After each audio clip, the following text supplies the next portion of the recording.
kulanti wacan oo wanaagsan daawadayaal iyo dhageystayaal ku soo dhawaada barnaamijka qalin iyo qoraal toddobaad kale oo qurux badan ayaanu hawada idinka soo salaameynaa radio muqdisho codka jamhuuriyadda ayaad naga dhageysanaysaan sidoo kale SNTV2 ayaad naga daawanaysaan SNTV1 ayaad naga daawanaysaan baraha aan ku leenahay barta online-ka ayaad naga dheehanaysaan barnaamijka maanta waxaa marti ku ah Dr. Jaamac Sahal waa qoraa ka faalooda arrimaha akhriska iyo qoraalka mowduucu maanta waxa weeyaan faa'iidada wax akhriska iyo caqabadaha qorayaasha Soomaaliyeed ay la kulmaan xilliyada ay wax qorayaan Dr. Jaamac waa ku soo dhaweynaya ku soo dhawo barnaamijka qalin iyo qoraal soo dhaweynta kadib waa kuwa Jaamac Sahal aad ba u mahadsan tahay waan dhawahay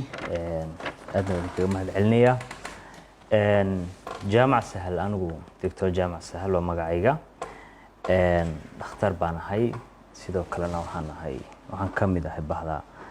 qalinleyda yani dadka isku daya waxa weeye maaragtay aqoonta afka Soomaaliga iyadoo qoraal inay dadka u soo gudbiyaan caadi ahaan waxaan ku dhashay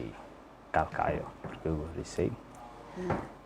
mar labaadna maana dhalan haddaan ku dhashay inta ugu badan koritaankii waxbarashadeeda waxay u badnaayeen Burtinle iyo Gaalkacyo magaalooyinka Puntland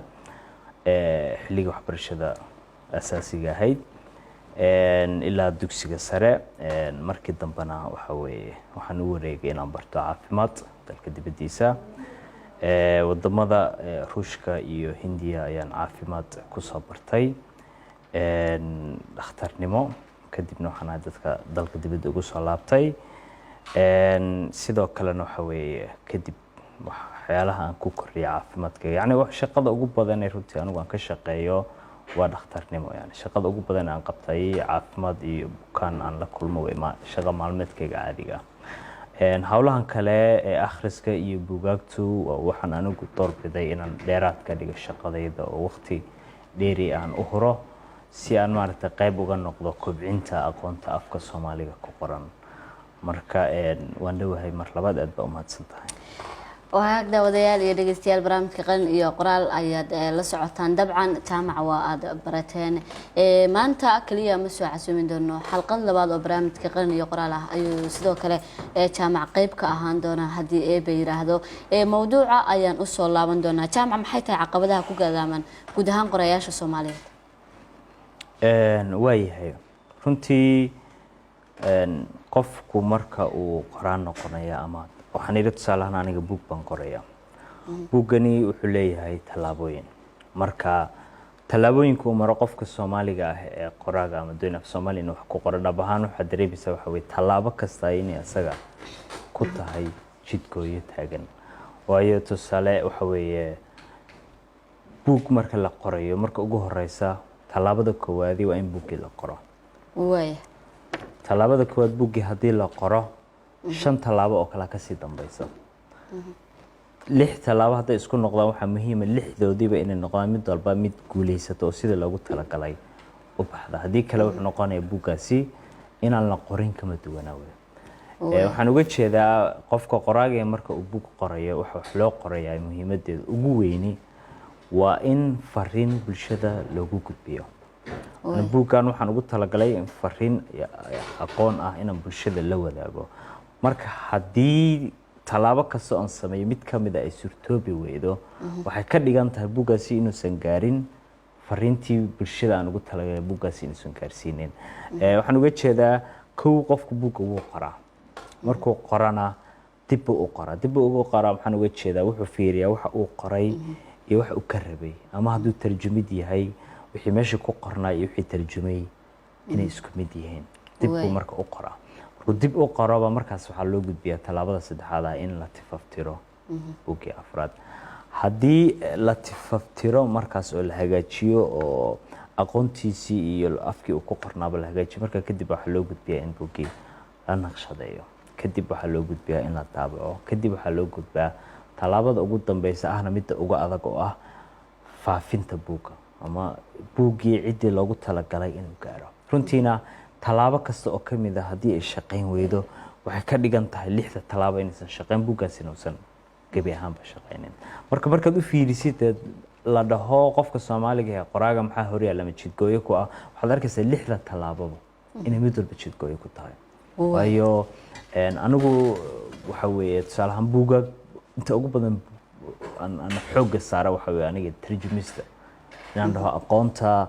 adduunka taalla inaan af Soomaali u soo minguuriyo taasaan runtii maaragtay xoog ugu weyn iska saara markaan dhaho marka buug baan tarjumayaa aan soo tarjumo waxaan helaynin waxa weeye ugu horeyn cid iga caawisa buuggii ila tifaftirta iyo fiirisa wixii isku ka eegta ma helayo wana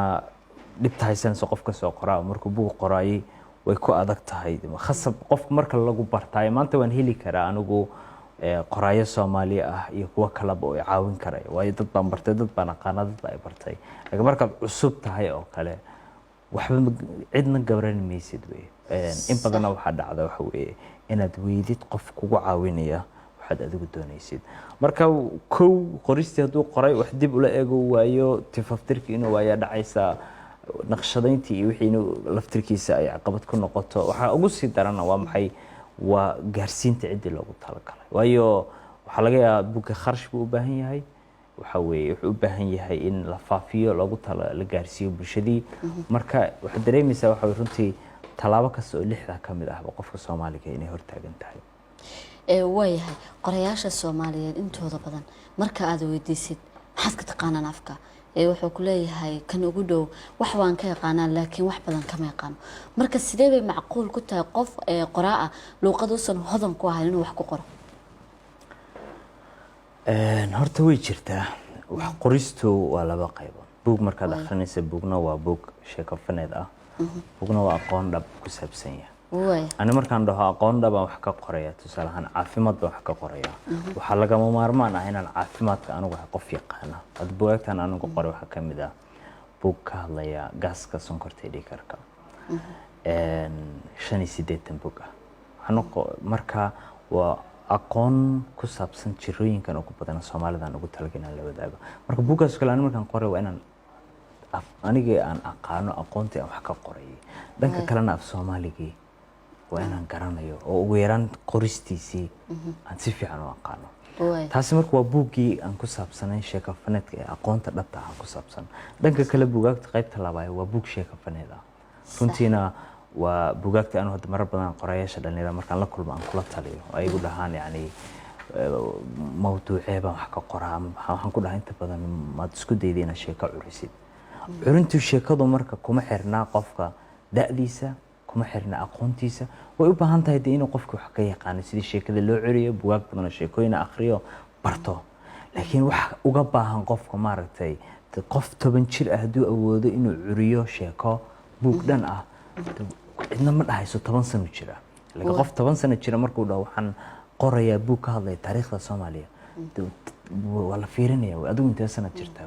aqoon intee leeg bawlada maxaa ka garanaysaa inta Soomaha marka qofka haduu sheeko faneed qorayo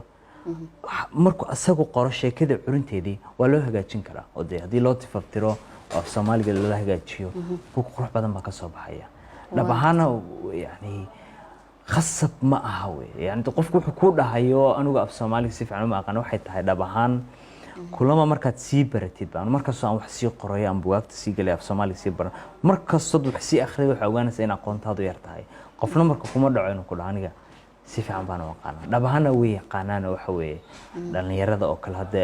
soo baxaysa jiilka cusub ee qorayada ah in badan oo kamid ah Soomaaliga si qurux badan bay u yaqaanaan oo qori karaan balse qofku wali waxa weeye u dhahay si fiican u aqaan waayo waxa weeye wali wuxuu si danaynayaa inuu barto in badan oo kamid ah waxa jira af Soomaaliga marka noo soo laabano ereyo badan oo af Soomaaliyoobay laakiin wadamo kale ay leeyihiin bal ah u badnaada carabta ereyadaas oo kale maxaad ka yeeshaan horta ma dhibadna wuxuu wax loo qoray waa in bulshada fariin lagu gaarsiiyo bulshada fariin lagu gaarsiinayo way haboon tahay in af Soomaali dhab laga sii dhigo se hadii af Soomaaliga dhabta ah qofkii inta uu yaqaano markaas uu doonay inuu wax ku gudbinayo qofkaas eed kuma lehe ama ma ku leeyahay waxaan uga jeedaa maxay hadda markii aad su'aasha weydiinaysay ama anigu hadda aan hadlayo waxaan ku iri su'aasha aad weydiinaysay su'aal waa eray laga soo xigtay afka Carabiga af Carabiga marka af Soomaali waa lagu heli karaa oo waxaan dhahnaa weydiin anagu markaan hadlayno waxaan ku weydiinayaa inta ugu badan haddana qofku wuxuu ku leeyahay markuu hadlay su'aal baan ku weydiinayaa ma dhahayo weydiin baan ku su'aalintaas yara dhibsana hadduu doono marka su'aalna waan adeegsanaynaa af Soomaaliha weydiin waa la heli karaa hadda aad markaa hadlaysay oo kale waxay tiri laakiin baa ku jirtay markaa hadlaysay laakiin waad heli kartaa balse waad heli kartaa u fiirso markaan ku dhaho kelmad baan heli karaa eray baan heli karaa luqad baan heli karaa af baan heli karaa soo martid صح kulli baan oran karaa dhammaan baan dhihi karaa waxaan uga jeedaa waa maxay ereyada af Soomaaliga ahaa waa la wada heli karaa ayaga oo fudud way jiraan ereyada qaarkood af Soomaali inaadan ku heli karin inuu afaf kale aan ka soo qaadanay laakiin af Soomaaliga inta ugu badani waa la heli karaa tusaale waxaan ku siinay aniga hadda buugaagta markaan tarjumayo qaarkood waxaan isku dayay inaan gebi ahaanba af Soomaali ka dhigo wax allaale waxa erey ku qoran waxaan garanayaa tusaale ahaan buug la yiraahdo ninkii baabile ugu hantida badnaa ereyga hadda hanti markaan dhahayo annaga waxaan dhahnaa qofkaana waa qani qofkaana waa faqiir af Soomaali markaan caadi u hadlayno laakiin af Soomaaliga dhabta marka lagu hadlo waxaan qofkaana waa hodan qofkaana waa sabool ereyada marka waa la wada helayaa waana la wada garanayo aniga haddaan sidaa u hadlayo qofkii si fiican buu u garanaya wax aan u sheegay haddaan adiga kugu dhaho kulli kelmadahani waa luqad ajnabi af Soomaali baan ku hadlay haddana dhanka kale markaan u hadlo waxaan dhihi karaa dhammaan ereyadani waa af qalaad kuwana waad garatay kuwana waa garatay afartan erey af Soomaali dhabaaba afartan erey carabi la Soomaaliyeeyay waa intuu wax ugu jeedka ugu weynay aan u adeegsanana afkan waa in isku fahano fariintaasna ku gudbino marka waxaan uga jeedaa tusaalahan buugga oo kale ninkii baabile ugu hantida waxaan isku dayay erey kasta oo ku qoran in af Soomaali ka dhigo Ingiriisi ku qornaa marka hore 38,000 oo erey uu ka kooban yahay 38,000 haddana markii dambe markaan isku dayay 20 erey ma dhamayn inta buugga aan ku soo saaray waliba tabaacadii koowaad tabaacada labaad way ka sii yartay xataa daan sidaan ugu talagalay dhowr erey baan af Soomaali lagu heli karin 38,000 erey walba soo af Soomaali ah lagu heli karo waxaan uga jeedaa anigu aan markaa ku heli karin marka qaarkoodna waxaan u adeegsanayay inaan ereygii afka kale ah u daayo waxaan ugu daynayay af Soomaali isagoo waan ku aqaanaa waxa keenaysa aan ugu daynay maxay tahay in aan si maaragtay kii carabiga ahaa oo kale ama Ingiriisiga ahaa ba ka fahmid fududaa kan Soomaaliga soo kiibaan isaga daay si uusan maaragtay san hadhow si kala aan loo qaadan ereyga marka ma dhib badna af Soomaaliga dhabta ah in wax lagu qoro waxaan dareemaysaa runtii anu waxaan u dhihi karaa wax kale ma ahayn yani tarjumid maadaama ka shaqaynayo inta ugu badani aniguna af Soomaaliga dhihi karaa si fiican baan u aqaan ma leeyahay waxaan ku jira dadka ku dhahay af Soomaaliga si fiican u aqaanay haddana waxaan dhihi karaa af Soomaali erey walba halka ku qoran af Soomaali inta ugu badan waa heli kartaa marka la joogo iskuulaadkeena ama maxay ahayd waalidiinteena iyo bulshada aan ku soo dhex korno maxay ahayd Soomaali baan nahay Soomaaliyeed inteena badan ku soo kornay kolay aan ogsoonahay luqada inta lagu hadlayo inaysan ahayn haddana maxay sidee baan mar walba u oranayna anagoo ku soo af Soomaaliga ku dhalanay ku soo barbaarnay maxay ahayd Soomaaliya joogna inaan dhahno wali af Soomaaliga meena baran maxaan ku qeexi karnaa dadku afkooda horta waxa laga baraa guryaha iyo dugsiyada waxaan uga jeedaa maxay ilmaha yar ee maanta Muqdisho ku dhashay ama kalkaceeb ku dhashay magaalada Hargeysa waa iskooda midkeed 7 5 6 jirka ah waxa weeye haddaad tustid sawiro tusaalahan xayawaanada kan waa maroodi kan waa sac kan waa sagaaro waxa dhacaysa 5 jirka 6 jirka hadda jooga inuusan garanayn u fiirso dameer wuu yaqaanaa laga yaabaa riina wuu arkay kadib libax wuu maqlay oo libax iyo waxa uu maqlay laakiin anu waan tijaabiyay oo ilmo yar oo 5 jir ah baan tusay sawiro dhabtii maroodiga iyo libaxa iyo ma kala garan karo waxaan uga jeedaa waa maxay ilmaha kuma xirna inuu miyi ku dhashay baadiye ku dhashay meel xayawaanka ku nool ku dhashay aabahay waxa laga yaabaa inuu maroodi iyo libax midna arkin laakiin wuu yaqaan aniguna ma arag libax iyo maroodiga duwa weligay balse waxa weeye waan bartay oo dee waan la baray waxaan uga jeedaa waa maxay ilmaha magaalo kale oo ka soo qaad magaalo madaxda wadan kale magaalo madaxda Shiinaha ilmaha yar ku dhashay haddii aad weydiisid wuu yaqaanaa shan jirka wax kale ma ahee waxbarista ilmaha waxaa laga bilaabaa guriga iyo dugsiga waxaa jira waxa weeye bugaag yaryar oo la sheeko caruureedoo ilmuhu intuusan asagoo baran inuu wax akhriyo loo akhriyo sawirro bugaag leh baa jira la tuso waxaani waa meesha uu ka bilowday inuu ilmuhu afka u barto waayo ilmahaas ku nool magaalo madaxda Shiinaha markaad weydiisid waxa weeye xayawaanka badda ku nool wuu yaqaanaa tusaalahan iskuul dugsi sare dhiganaya xayawaanka badda ku nool afkiisa wuu ku yaqaanaa kuwa baadiyaha ku nool wuu ku yaqaanaa kuwa magaalada ku nool wuu yaqaanaa u fiirso waxa dhan wuu garanaya weligiisna magaalada kama bixinin marka inuu ilmihii afkii u barto kuma xirna in la dhaho miyigii ha ku soo koro ama tuulaha la geeyo ama af Soomaaliga hadda dadku way soo fiicnaanay runtii waagii hore waa dhexe xasuusanayaa dadku af Soomaaliga inaysan si fiican u garanaynin iyo ina wax macno weyn loo arkay laakiin hadda waxa la bartay waxa weeye qofkii af Soomaaligiisi inuu maartay lagu hadda tusaale wax qortida oo kale af Soomaali si maartay u khaldana qorti in lagu maagay lagu leeyahay iska hagaajiyo af Soomaali wagar ma jirin dadku soo yar garanayaan maartay mudnaanta ay u leedahay afkooda hooyo marka waxaan uga jeedaa annaga meesha aan af Soomaaligeena ka baray lahaa waxa weeye in ilmihii yaraantii lagu baro dugsigana laga baro halkaas dadku afkooda ay ka bartaan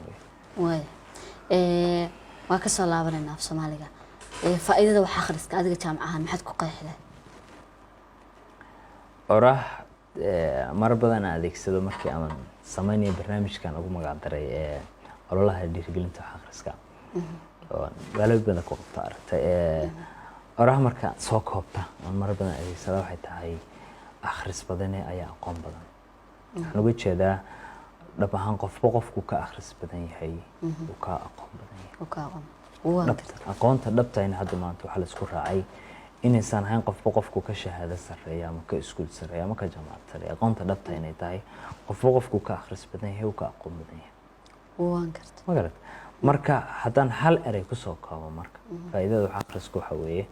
akhris badan ayaa aqoon badan waxa weeye qofku ka akhris badan yahay waan gartay uu ka aqoon badan yahay dhabta jirta taa weeye laba iyo saddex kale haddaan ku daro waxa weeye aqoontu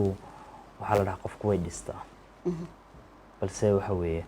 markaan aqoon ganacsiga barto dhinaca ganacsiga iga dhisaysaa ana aqoon caafimaad baan bartay dhakhtarnimo baan bartay balse dhankii caafimaadka iga dhisaysaa haddaanan bug akhrinin ilmahan dhalay ma garan karo sida loo koriyo sida dhabta ah maaragtay khasab ku baran kartaa waalid walba ku bartaa laakiin markaan 30 bug oo ilmaha sida loo koriyo iyo loola noolaada markaan akhriyo iyo markaan waxba ka aqoon caafimaad kaliya aan aqaano dhakhtar baan dhakhtarnimada ku fiicna balse waalidnimada waan ku guul dareysanaya kuma fiicna akhriska badan marka wuxuu keenaa waxa weeye qof dhisan inuu soo baxo hada marka qaarkood waxa arkaysaa qof aqoon yahan lagu leeyahay waxa weeye heerka jaamacadda ugu sareeya ayuu maraya ama shahaado ka haysta haddana qofka markii aad wax yar daawatid ama wareysatid ama hadalkiisa eegtid aad isleedahay qofkani sidee aqoon yahan ku yahay aad la yaabisid dhab ahaan waxa weeye waxyaalaha keenaya waxa weeye waxay u badan tahay qofkaasi horta inuusan akhris badnayn hadduu rabo dad caafimaad baan ka soo baxay jaamacadda caafimaadkana ku fiicnaa weli karaysaa dee oo dhakhtarnimada ku wanaagsanay balse wax kale aanan akhrinin caafimaad waa ku fiicnahay balse haddana waxaan ogaaday yani caafimaad kaliya isugu filnayna markaan isbitaalka dhex tago waxaan laga maarmayn inaan aqaano sida bulshada loola dhaqmo oo dee aan u baahna hadhow marka waxaan noqonayaa dhakhtarkaas markuu hadlayo lala yaab la leeyahay ninkani aqoon-yahan buu sheegan dhakhtar buu sheegan sidee ku yahay wey waxa yar waxaan akhriyo marka qof dhisan oo dhinac walba wax ka yaqaana oo shakhsiyadiisana hagaagsan tahay baa soo baxaya marka qofku uu yahay qof wax badan akhriyo runtii haddaan kusii daro waxa weeye caloosha iyo jimsiga biniaadamku nafaqo u baahan yahay cunto waan karta biniaadamku maskaxdiisa nafaqo waxa uu ah baa la dhahaa akhriska waxa weeye anu maalintaan bug akhriyo runtii waxa weeye waan ka duwanaha maalinta kale waay barnaamijka ololaha dhiirigelinta akhriska markaan samayn jiray socdaalka waxaa jira abwaan la socday marka oraah u adeegsaday abwaan axmed garad waxay ahayd gabay uu sameeyey marka akhriska iyo quraan ku saabsanaaba waxay ahayd akhriska qalbiga doojiyo lagu qababa marka halbu qaybtabaad qeylanacsa marka waxaan uga jeedaa waa maxay qofku marka uu buug akhriyo runtii wuu qababaayo wuxuu dareemayaa maalintaasi maalmaha ku xigaba aan marba wax dhacday inuu meel iska fadhiyo inaan dareemo farxad wax ka maxaa dhaca buug aan akhriyay sheeko ciyaar cajiib ahayd in maskaxdeeda ku soo dhacdo marka halka meel baan iska fadhiyaa sheekadii baan xasuusteeda ku jirta way jawi kale aan ku jiraa way oo aan dhib maaragtay aan ku jiro marka nafaqo maskaxeed bay u tahay ama madadaalaha u noqoto ama aqoon iyo nafaqo ku shubmaysa ha noqoto waxaan kale ku dari lahaa waxa weeye akhrisku waxaa laga bartaa ama qofku ka dheefaa waayo aragnimo waxaan uga jeedaa waxaa la dhahaa qofka wax akhriyay wax badan akhriyay waa qof dalmar ah dunimar ah qarnimar ah waxaan uga jeedaa halkan anigu ku noolahay markaan wax akhriyo agu inuu maxay ahayd tolo soo turjumahay buug uu qoray qof ajaaniba oo marka aan ka soo jeedo wadanka uu ka soo jeedo maxay uga dhigantay inaga Soomaali haddaan nahay dadkii aqoonta aynu hadda hayno bulshadana ku jirta way koobantaa baan dhihi karnaa anigu waxaan u doorbiday tarjumidda waxay ahayd runtii inaan il kale ka tuso bulshada Soomaaliyeed aqoontan ka maqan waxaan uga jeedaa inaan dhaho war inaga waxaan qori karnaa waan qornaa wax yaray af Soomaali ahaan isugu sheegi karnaa waan isugu sheegnaa balse aqoon dhab ah haddaan u baahanahay marka hore tan dunida tala waa in la tarjumo af Soomaali loo tarjumo dadaan waxaan rumaysanahay aragti ahaan haddii aqoonta af Soomaaliga aqoonta adduunka tala af Soomaali loogu tarjumo bulshada Soomaaliyeed wax kale uma baahna runtii horumar kale u baahan yihiin iyo caawimaad kale u baahnaan lahaayeen ma jirto haddii aqoon af Soomaali ku qoran ay helaan bulshadaas waxa hubaala inay noqonayso bulsho horumarsan waayahay waqtiyada aad jaamaca buug uu nin Mareykan leeyahay ama Finlandisa maxaa lagaaga waqtiga aad soo turjumaysid buugaas ma waxa lagaaga baahan yahay inaad isagii la hadashid oo fasax weydiisatid mise cid kale aad marayso oo fasax sidee fasax ku helaysaa horta qof buug uu leeyahay inaad iska tarjuntid ma buugta hadaan tarjumay buugta laba qaybood bay qaybsamaan buug qofkii lahaa cidii lahayd lahaanshaheeda ay leedahay iyo buug waxaa jira la yiraahdo public domain ama waqaf waxaan uga jeedaa xeerarka dunida ka jira waxaa ka mid ah